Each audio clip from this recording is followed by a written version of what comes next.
우리를 위한 기도 첫 번째, 우리에게 일용할 양식을 주옵소서 말씀을 드렸습니다. 오늘 우리를 위한 기도 두 번째, 우리의 죄 사함을 위한 기도입니다. 오늘 마태복음 6장 12절에 우리가 우리에게 죄 지은 자를 사하여 준 것 같이 우리의 죄를 사하여 주옵시고, 개정 성경에도 똑같이 기록되어지만은 개정 성경의 주기도문에는 이것이 변경이 되었고, 우리가 우리에게 잘못한 사람을 용서해 준 것 같이 우리를 용서해 주시고 하고 여기고 있습니다. 이 말씀은 누가복음 11장 4절에 우리가 우리에게 빚진 자, 즉 죄 지은 모든 사람을 용서하오니 우리도 죄로 사하여 주옵시고 하고 이렇게 말씀하고 있습니다. 그래서 오늘 우리는 똑같은 죄라는 말을 얘기하고 있지만은 원어상으로 완전히 다른 그런 모습입니다. 그래서 오늘 마태복음 6장에서 나타나고 있는 12절에 우리가 우리에게 죄 지은 자를 사하여 준 것 같이 우리의 죄를 사하여 주옵시고, 이 두 가지 나오는 죄는 같은 의미의 죄의 모습이지만은 오늘 누가복음 11장 4절에 나타나고 있는 우리에게 빚진 자, 요 빚진 자는 바로 우리의 잘못한 사람들을 용서하니 우리의 죄도, 이 죄는 누가복음 11장의 4절의 이 죄는 우리 마태복음 6장 12절에 말씀하고 있는 이 죄와는 완전히 단어가 다른 단어입니다. 그래서 오늘 우리가 있는 누가복음 11장 4절 이 죄는 우리가 잘 알고 있는 하말티아 그 죄라는 죄입니다. 그런데 오늘 마태복음 6장에 있는 죄는, 이 죄는 그런 하말티아라는 우리의 원어적인 그런 죄가 아닌 다른 죄의 모습을 이야기하고 있습니다. 그래서 우리 주기도문 후반부에 나오는 여러 가지 기도의 순서를 보면 우리에게 일용할 양식이 필요한 것은 물론이고, 또한 우리는 매일 용서도 필요하다는 것입니다. 용서의 필요성도 우리가 매일 먹는 양식이 본질적으로 필요한 것처럼 오늘 우리의 용서도 우리의 삶 속의 모든 곳에서 오늘 이렇게 보편적으로 나타나는 것입니다. 하나님은 우리를 빵으로 필요한 존재로 만드셨고, 또한 우리는 용서가 필요한 존재로 만들었습니다. 우리는 빵만 먹으면 빵만 먹고 사는 사람으로 생각하고 있지만, 오늘 우리는 빵을 먹고 사는 사람은, 영적인 사람은 또 같이 함께 용서를 베풀면서 살아가야 된다는 것입니다. 그래서 용서를 구하는 기도는 우리가 응답의 양식을 구하면 우리에게 빵이, 양식이 준비되어져서 우리에게 일용할 양식을 늘 미리 전날에 구하고, 그 전날에 구한 기도가 그 날 아침에 만나러 우리에게 공급되어졌는 것처럼 우리가 용서도 구하며 용서를 구하는 그 즉시로 그 즉각 모든 응답이 일어나게 될 줄로 믿습니다. 그래서 우리가 일용할 양식의 기도에 대한 응답만큼 우리는 용서의 양식도 우리에게 반드시 허락해 주실 것입니다. 그래서 우리는 주소서 하고 용서하소서 하는 이 두 말은 우리 인간의 가장 깊은 내면에서 가장 필요한 욕구가 본능적으로 나타나고 있습니다. 양식은 우리 육신의 필수 공급입니다. 그러면 오늘 기도에 선행하는 것은 가장 첫째는 우리는 양식은 우리 육신이 살아야만이, 우리 육신이 있어야만이 우리 영혼도 있고 우리 영혼도 지탱된다고 말씀을 드렸습니다. 그래서 우리는 육신의 요망사항이기 때문에 또 그 다음에 나오는 기도는 더 중요한데, 오늘 먼저 앞서는 것은 육신이 있어야만이 우리의 영혼이 함께 존재하기 때문에, 그래서 본성은 영적인 것은 오늘 우리에게는 용서가 더 중요하지만은 우리 육신이 살아야 되기 때문에 가장 앞선 순서로 주어졌다고 말씀을 드리겠습니다. 그래서 이 기도에는 네 가지의 단계가 있습니다. 첫째는 우리는 인간은 모든 사람들이 다 죄인이기 때문에 죄 속 죄를 짓는다는 것입니다. 두 번째는 하나님은 예수님의 십자가와 부활의 근거를 통해서 오늘 이 죄인들에게 용서를 베풀어 주신다는 것입니다. 세 번째는 죄인이 하나님께로 죄로 고백하고 회개함으로 오늘 용서를 받는다는 것입니다. 네 번째는 하나님의 용서받은 사람은 또 똑같이 많은 이웃, 즉 형제를 용서할 수 있고 용서를 한다는 것입니다. 그래서 오늘 우리는 이 네 번째 단계에 이르는 사람, 즉 하나님의 용서를 받고 용서를 할 수 있는 사람은 하나님을 아버지라고 부르는 그의 자녀들이라는 거예요. 그래서 날마다 짓는 죄를 용서받기 위하여 기도하여 모는 것이 바로 오늘 우리는 우리에게 용서를 구하는, 우리의 잘못한 것을 용서해 준 같이 우리 죄도 용서해 주옵소서 하고 기도하는 것입니다. 그래서 오늘 이 기도는 죄를 인식하고 통회하는 기도입니다.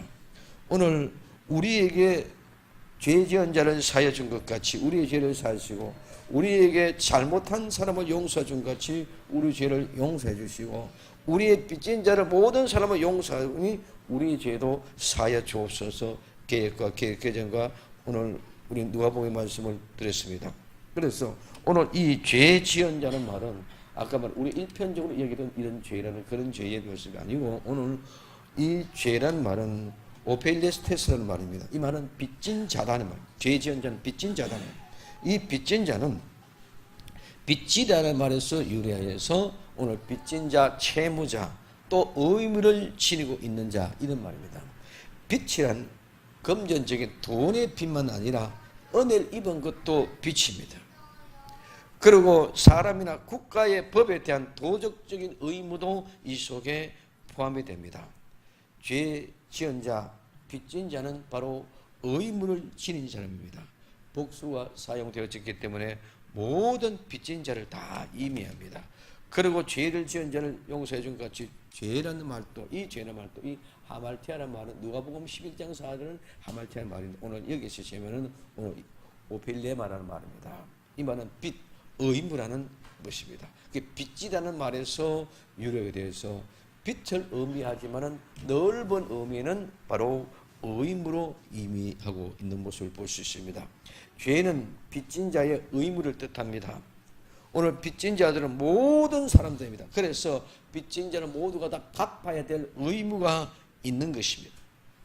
그래서 빚지다는 말과 의무가 있다, 같은 말에 똑같은 말에 해당되는 것입니다. 그래서 같은 말에서 나왔습니다. 오늘 금전적인 빚, 즉 돈의 빚진 말 아니라 나라나 국법 또는 이웃이나 사람, 도덕적인 의지, 모든 것들도 다 포함되어집니다. 그래서 빚진 자는 죄를 지은 자, 빚진 자는 빚진 것, 죄 짓는 것을 말할 수 있습니다. 그래서 빚 졌다. 그래서 이 빚을 졌다는 말은 그 빚을 졌기 때문에 빚을 갚아야 될 의무가 그게 나타난다는 것입니다. 그래서 빚지다는 말과 마땅히 해야 된다는 말도 같은 단어에서 나왔습니다. 그래서 의무는 마땅히 해야 될 일입니다. 의무는 남에게 빚을 지고 있는 것입니다. 그렇기 때문에 이행하지 않으면 의무는 빚이 되고 그 빚은 바로 죄입니다. 우리는 우리의 의무를 하나님께 대한 것과 이웃에 대한 것과 내 자신에 대해서 생각을 하면 3분으로 알 수 있습니다. 우리 자신의 죄는 우리는 우리의 영혼을 위하여 신중하게 행동하고 자제하는데 실패함으로써 자신에 대한 죄를 과중시킵니다. 우리의 기질, 우리의 혀, 우리의 정열을 조정하지 못하면 오늘 우리는 죄에 빠집니다. 우리는 이웃에 대한 죄도 있습니다. 이웃에 대한 죄는 우리 이웃에게 사랑과 도움을 주고 모든 선한 말을 해야 하고 선한 일을 해야 됨에도 불구하고 오늘 자기 자신이 남을 미워하는 시기, 정오, 양심, 앙심 이런 나쁜 감정을 품을 때가 있다는 것입니다. 그 다음에 하나님에 대한 죄입니다. 하나님께 짓고 있는 죄는 우리는 하나님께서 우리의 전 생명과 오는 사랑과 마음과 뜻과 정성을 다하여 우리 하나님을 섬겨야 됩니다. 그래서 우리는 하나님의 청직입니다. 하나님의 시간, 하나님의 말씀, 하나님 아들을 우리에게 주셨으니 우리는 이 형언할 수 없는 소중한 선물들을 우리는 어떻게 취급해야 되냐. 오늘 우리는 우리 자신이나 남에게 빚진 모든 것들은 다 한마디로 말하면 하나님께 대한 빚진 것입니다. 우리는 과연 주님을 위하여 얼마나 열심히 살았습니까? 우리가 주를 위하여 열심히 살았으면 내 자신과 내 이웃에 대한 의무도 우리는 다 잘 하였을 것입니다. 죄의 의식은 육체적인 배고픔처럼 보편적인 현상입니다. 그러나 슬프게도 이런 죄의식에 대한 모두가 잠자고 있다는 것입니다. 오늘날 우리는 모두가 이런 죄의식을 일깨우는 일이 굉장히 시급하다는 것입니다. 사람들이 실패나 불안전은 인정합니다. 오늘 정치적으로 국가에서 대통령이나 이런 정책에 시행하는 데 있어서는 거기에 실패나 잘못을 너무나 잘 지적합니다. 근데 오늘 우리는 죄는 별로 각성하지 못하고 자각하지 못한다는 것입니다. 그렇기 때문에 불신자들은 구원자에 대한 필요성도 느낄 수가 없고, 많은 기독교 신자들은 회개나 하나님의 용서에 대한 필요나 관심이 거의 느끼지 못하는 그런 상황 속에 있다는 것입니다. 오늘 우리는 실패나 불안한 것보다 더 중요한 것은 오늘 우리는 이 모든 것들이 죄로부터 왔다는 사실을 먼저 각성하고 깨달을 수 있는 그런 사람이 되어야 될 줄로 믿습니다. 아무리 거룩한 하나님의 자녀라 해도 이 죄 많은 세상에 사는 한 우리는 범죄로부터 완전히 떠나 있을 수는 없습니다. 우리는 무슨 죄를 짓든지 죄를 짓지 않고 지나가는 날은 거의 없을 것입니다. 나도 마찬가지고 여러분들도 마찬가지입니다. 그러면 여러분들 매일매일 내가 범한 죄에 대해서 죄를 의식하고 정말 죄에 대한 용서를 구하는 그런 마음이 있느냐 말입니다.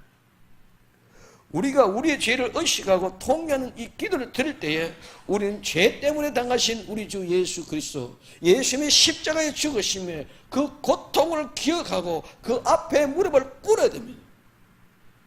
우리는 예수님이 내 죄 때문에 수치를 당하고, 내 죄 때문에 멸시를 당하고, 내 죄 때문에 배척당하고, 내 죄 때문에 조롱을 당하고, 내 죄 때문에 고통을 당하고, 내 죄 때문에 죽었기 때문에 이것이 사실이고 실제라는 사실로 인정되어지면 나도 똑같은 그런 사실과 실제로 주님 앞에 나아가야 되는 것인 줄 믿으시기를 바랍니다.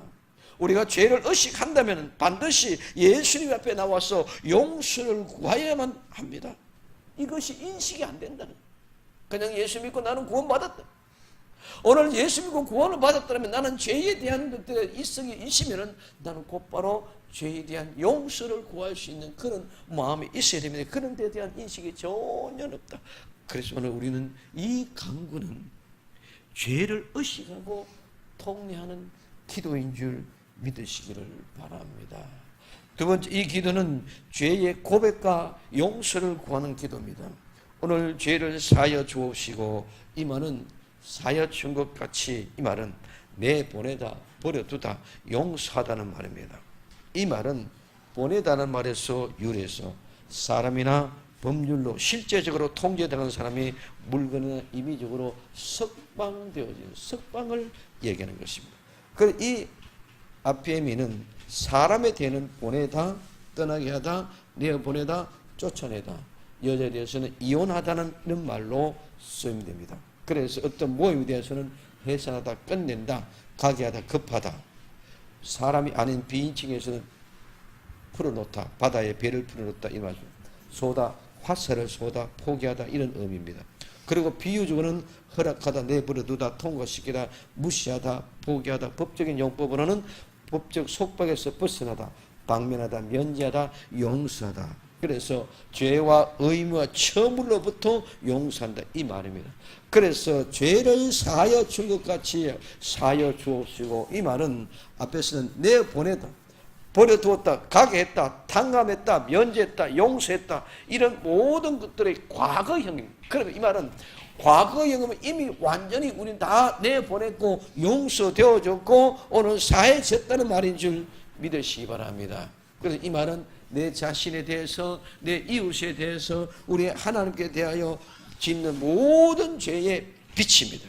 그래서 빛이란 당연히 갚아야 되는 것입니다. 갚지 않으면 그대로 남아 있습니다. 빛을 갚지 않고는 절대로 해결되는 방법이 없습니다. 나 혼자서 뉘우친다고 해결되는 것이 아닙니다. 어떤 결단을 했다고 해결되는 것이 아닙니다.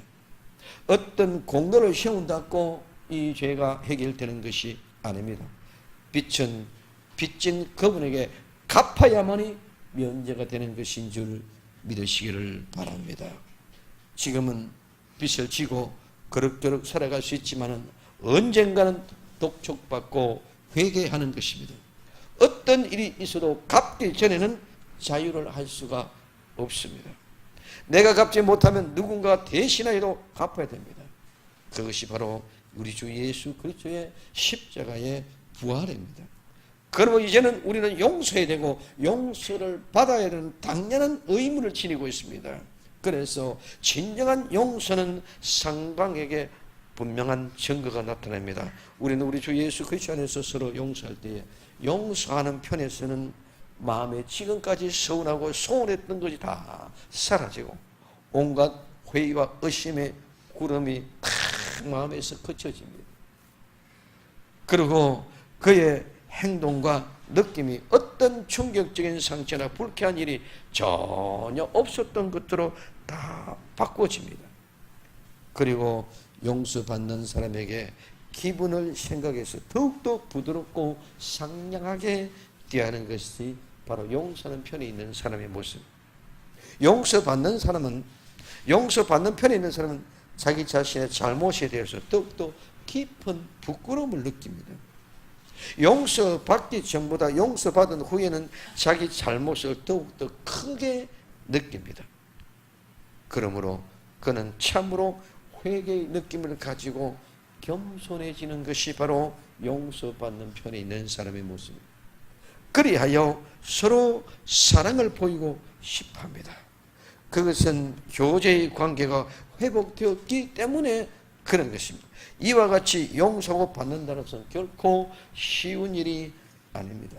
우리는 형제에게 죄를 범했을 때에 하나님 앞에 죄를 고백한다면 우리는 스스로 속이지 않는지 우리 자신들을 늘 생각해 보아야 됩니다.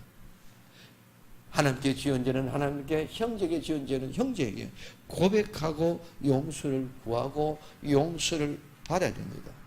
그런데 오늘 우리는 내 자신이 스스로 내 자신에게 용서해주고 내 자신이 용서받았다고 생각하고 착각하고 있습니다. 우리가 수없이 동일된 잘못된 행위로 떨어지고 있는 것은 우리가 스스로 자기 죄를 용서하고 살고 진정한 용서를 받음으로 살지 않는다는 것입니다. 우리가 하나님께서 형제에게 지은 우리의 죄를 고백하고 용서를 받는다면 우리는 그 형제 앞에서 죄를 고백해야만 되는 줄 믿으시기를 바랍니다. 이렇게 고백할 때 우리 형제 앞에서 하나님의 임재를 체험하고 용서의 확신을 가지게 됩니다. 형제 앞에서 우리의 죄를 고백할 수 있는 것은 바로 하나님의 은혜입니다. 이청춘 씨가 지은 벌레에 대한 이야기에 잠깐 말씀을 드리려 합니다. 국민학교 4학년 아들 아람이를 둔 어머니가 있었습니다. 어느 날 그는 그 사랑하는 아들 아람이가 유괴를 당하여 피살되었습니다. 아들이 피살체로 발견되고 그것을 목도한 아람이 어머니는 극단적인 심정의 고통을 당합니다. 그러한 아람이 어머니에게 이웃집에 사는 김 집사는 아주머니가 끈질게 접근해서 기독교 신학에 의지하여 살아갈 것을 권고합니다. 독실한 기독교의 신을 가지고 있던 이 김 집사님은 결코 악이 없는 접근이고 친절한 모습으로 접근했습니다.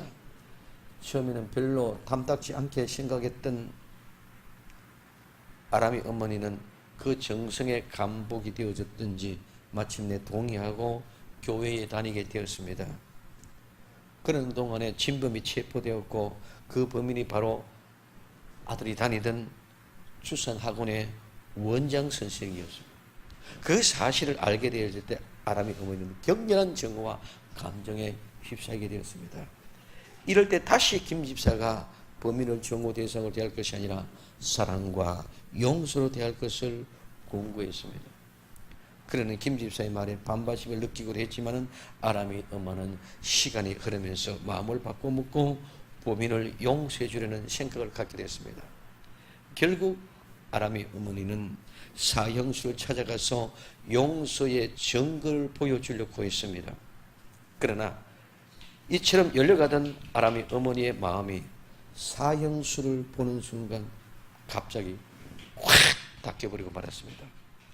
사형수는 처형을 앞두고 예수를 믿고 마음의 평화를 누리고 있었을 뿐만 아니라 아람의 엄마가 보기에는 너무나도 침착하고 뻔뻔스러웠기 때문입니다. 아람의 어머니가 보기에는 그렇게 뻔뻔스러운 사람이 없습니다. 그래서 이에 대해서 침착하고 뻔뻔한 성인 같은 그런 모습을 하는 범인이 너무나 뻔뻔함에 대해서 반감을 느끼고 자기보다 먼저 자기가 용서할 필요도 없이 그 범인을 용서해버린 하나님을 분노로 느끼게 되었습니다. 그러면서 자기에게 아들을 빼앗아 가더니 이제는 아들을 죽인 범인을 용서할 기회마저도 빼앗아 버렸다고 이야기했습니다. 그리고 그녀는 이런 것이 하나님의 공평한 사랑이면 나는 차라리 하나님을 저주를 택하고 말겠다고 외쳤습니다. 우리는 그 범인의 거동이 우리 아람의 엄마를 얼마나 분노케 했는지를 우리는 짐작할 수 있습니다. 범인의 처형 소식을 들은 직후에 아람의 엄마는 너무나도 인간적인 절망을 이겨내지 못하고 자살하고 말았습니다.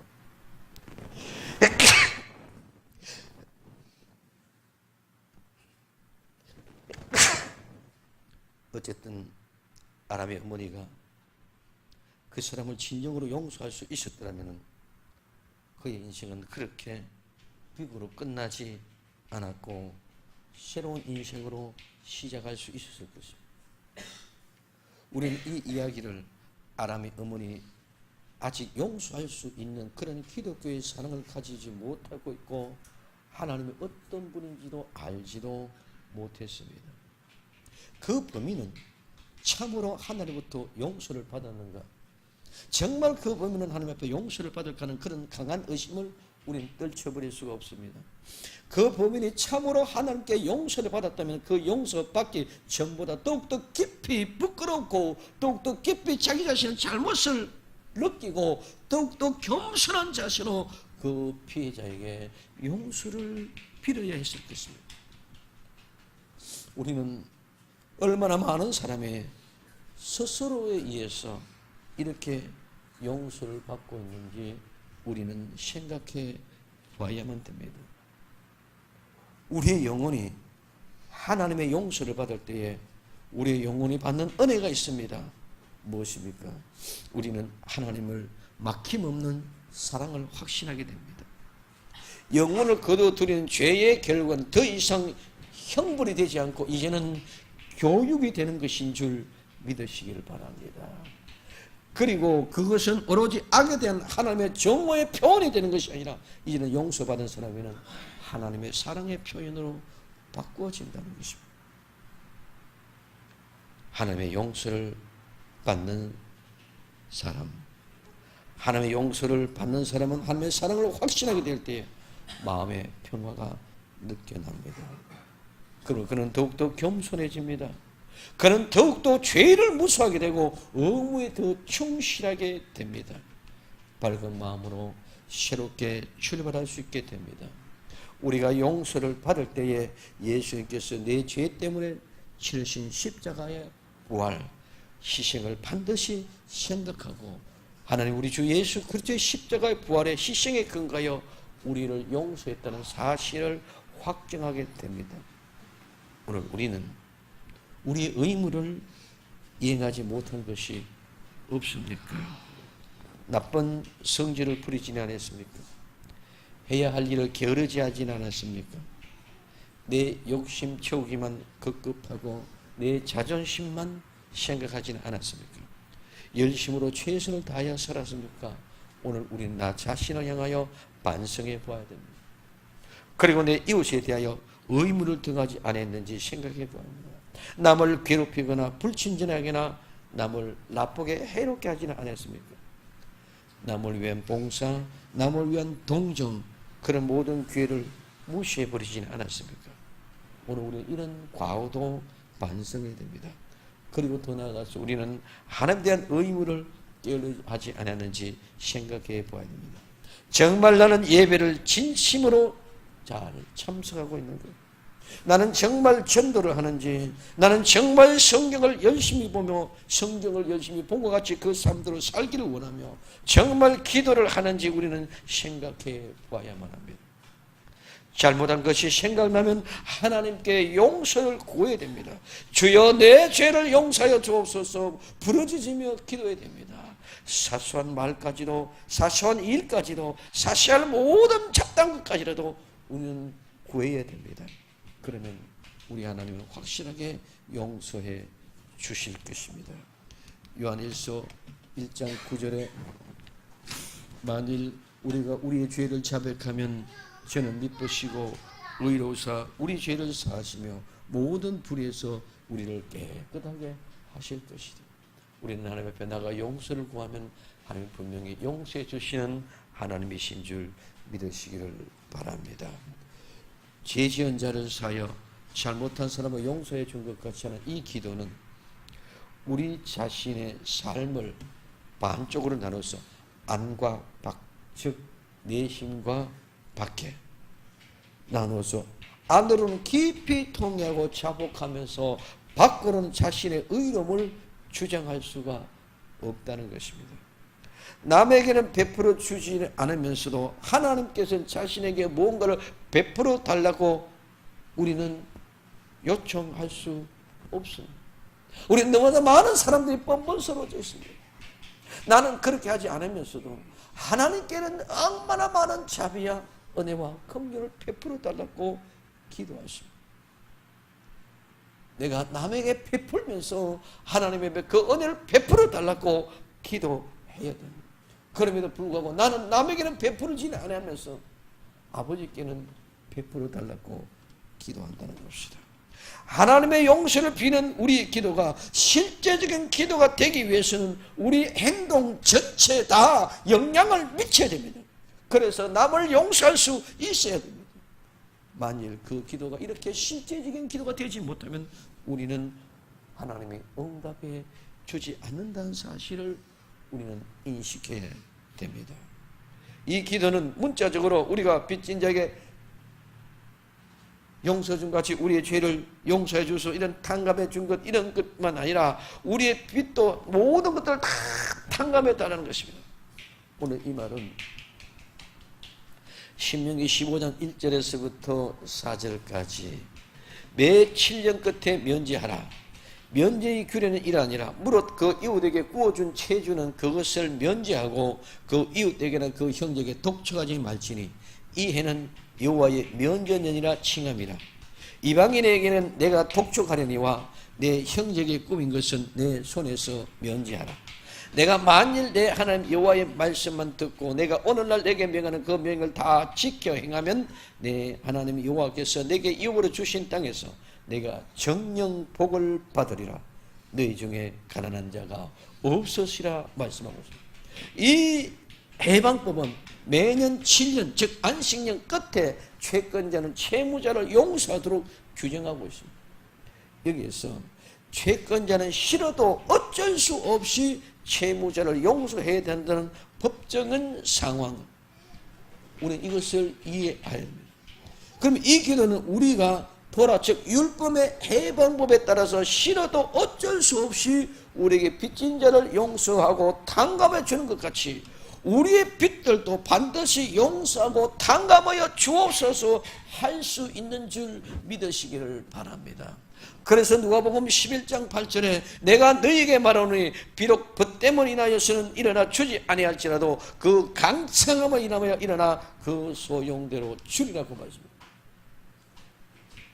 우리는 하나님 앞에 기도할 수 있는 것은 하나님이 약속했던 그 면제연의 모든 것을 탕감해주고 용서해주겠다는 그 약속의 말씀을 부여잡고 오늘 우리가 하나님 앞에 기도하고 간청하고 용서를 구하면 하나님께서 반드시 우리 모든 용서의 은혜를 베풀어 주실 줄로 믿습니다. 그리고 이 말씀은 용서의 범위를 가르쳐 줍니다.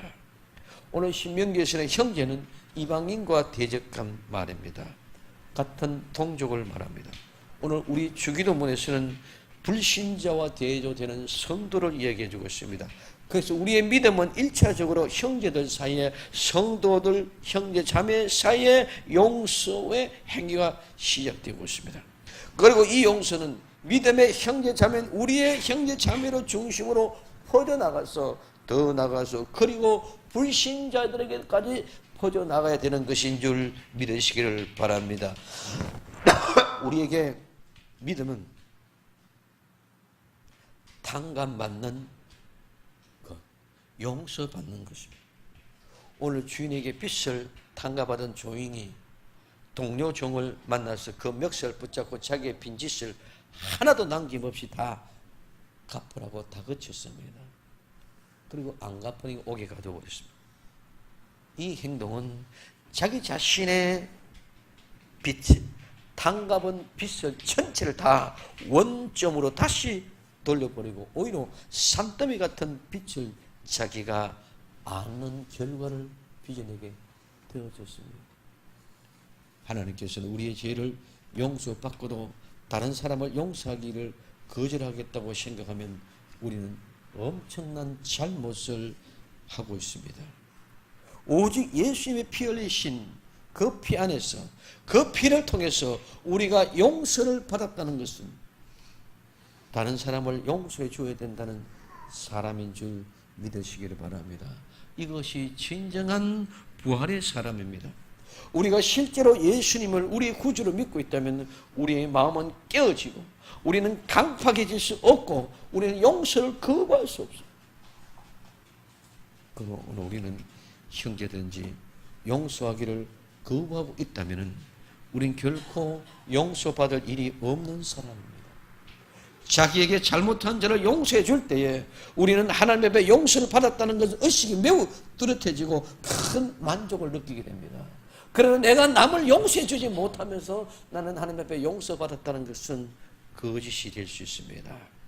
우리는 우리의 마음이 하나님의 용서의 광수로 따뜻해진다면 가장 자연스럽게 자발적으로 남을 온전히 용서할 수 있는 줄 믿으시기를 바랍니다. 하나님이 내 앞에서 나 자신을 보고 나의 복되신 예수님께서 나를 위해서 해 주신 것을 인식할 때마다 나는 누구든지 무엇을 용서해 줄 준비가 되고 있는 사람이 되어져야 될 것입니다. 그래서 이 기도는 속죄로 가득 차 있습니다. 이 기도는 하나님의 은혜로 충만해 있습니다. 우리 예수님이 이 기도에 계속 내용을 반복하면서 사실을 보아서 얼마나 중요한 것인지를 우리는 알 수 있습니다. 예수님 이 기도를 끝내고 나서 뒤돌아가면서 너희가 사람의 과실을 용서하면 너희 천국에서도 너희 과실을 용서하시느니와 너희가 사람의 과실을 용서하지 아니하면 너희 아버지께서도 너희 과실을 용서하지 아니하시리라고 말씀하고 있습니다. 약 1700년 전에 초대교회에서의 일입니다. 크리소스톰이 목회하던 그 교회 신자들이 주기도문을 외우다가 바로 이 부분에 이래서는 전부 다 입을 다물고 가만히 있었다는 이야기가 전해오고 있습니다. 왜냐하면 그들은 양심의 가책을 느꼈기 때문입니다. 하나님으로부터 엄청난 긍휼을 입었음에도 불구하고 형제를 용서하지 못하고 있다는 사실이 그들의 입을 다물게 했던 것입니다. 오늘 우리는 어떻습니까? 저나 여러분들이 형제를 용서하지 않고 있는 사례들이 비일비재하면서도 매 주일마다 또는 수요 예배마다 어저씨 하나님 앞에 이 기도를 했습니다. 혹은 우리는 앵무새처럼 외워두었습니다.